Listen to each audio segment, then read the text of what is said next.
جاتے ہیں کہ وہ دلائل کلامیہ سے زائل نہیں ہوتے۔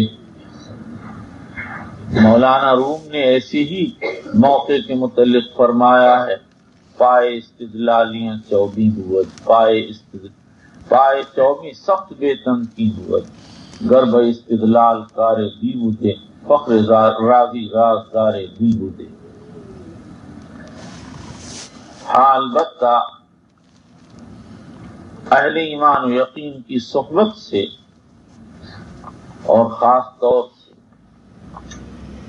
کاملین اہل اللہ کی صحبت سے شکوک و شبہات کا خاتمہ ہو جاتا ہے اور انسان کا یقین صحیح اور درست ہو جاتا ہے۔ ہم نے اپنے بزرگوں کے متعلق اس طرح کے بہت سے قصے سنے ہیں۔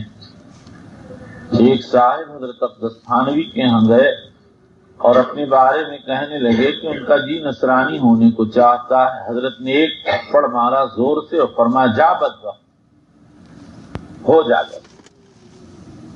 وہ فرماتے تھے اس کے بعد سے سب خیال نکل گیا۔ حضرت رائے پوری کے ہاں ایک صاحب گئے جن کا مرتد ہونے کو جی چاہتا تھا۔ حضرت نے فرمایا ان کے قلب کی طرف اشارہ کر کے، میں تو کچھ بھی نہیں، لیکن بعض بندے ایسے ہیں اگر یوں اشارہ کریں تو دل پلٹ جائے۔ اسی وقت ان کی حالت صحیح ہو گئی۔ سمجھ میں آیا؟ اور بھی اس طرح کے بہت سے اہل اللہ ہیں جن کے پاس بیٹھ کر انسان کی قلبی زندگی میں انقلاب پیدا ہو جاتا ہے۔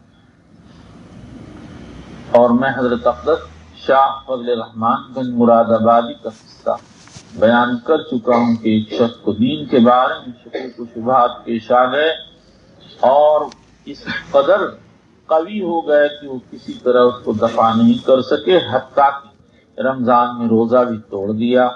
جب ان کے دوست کو معلوم ہوا تو انہوں نے کہا کہ آپ میری وجہ سے صرف گنج مراد آباد چلے جائیں۔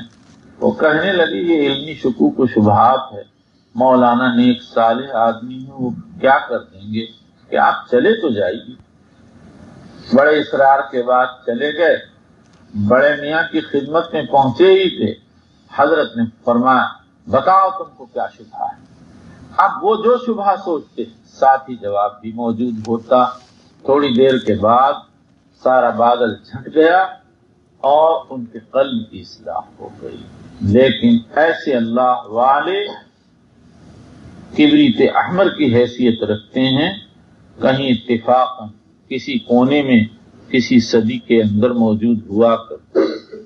بہتر یہی ہے کہ آدمی اہل باطل کی نہ کتابیں پڑھے اور نہ ان کی صحبت میں بیٹھے۔